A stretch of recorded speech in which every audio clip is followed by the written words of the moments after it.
Dr. Ashton here with me. Of course, we're keeping an eye what is the story and will be the story for quite some time. Major developments out of Surfside, of course. The death toll there has gone up. The devastation, of course, after that just horrific scene last week of that building collapse. We're on the day 6 now of the search, which is a search and rescue, still holding out hope that maybe survivors could be found. But right now, the death toll stands at 11. It's still 150 or so still missing in that. So we'll keep an eye there for you. Also, we have a holiday weekend coming up, the 4th of July weekend, and that is bringing us to our big number today. What is that big number? It's a huge number.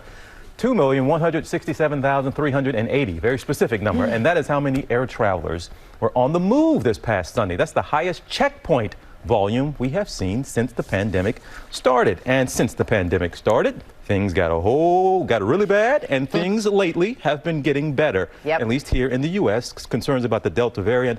But give us a reality check about COVID around the world and the pandemic. It's not so pretty in a lot of places. Absolutely correct. And here we're doing well, but we have to keep our eye on other parts of the world. So let's look at some hot spots here and what's going on. In Australia, approximately 80% of their population is either in lockdown or under some type of COVID restriction. South Africa, new restrictions are being put into place as we speak. In Thailand, tougher restrictions happening in Bangkok. They are seeing their worst surge yet. And in Indonesia, they are seeing the highest peak numbers just happening yesterday. Their surge is worsening. And TJ, of course, Delta variant responsible for the majority of this. Of course, going to keep an eye on that, but our hearts go out and our thoughts are with the folks down in Surfside, that entire community there. And of course, the families are going through so much right now. We were talking yesterday on the air about they let the families actually go to the site to be there.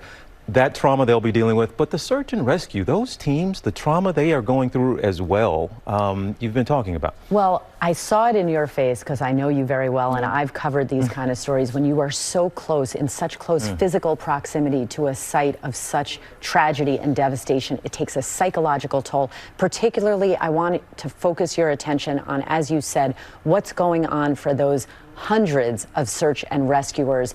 After a disaster in general, we see 3 stages. There's the rescue stage, the inventory stage, and the recovery stage. This is in terms of their psychology, by the way.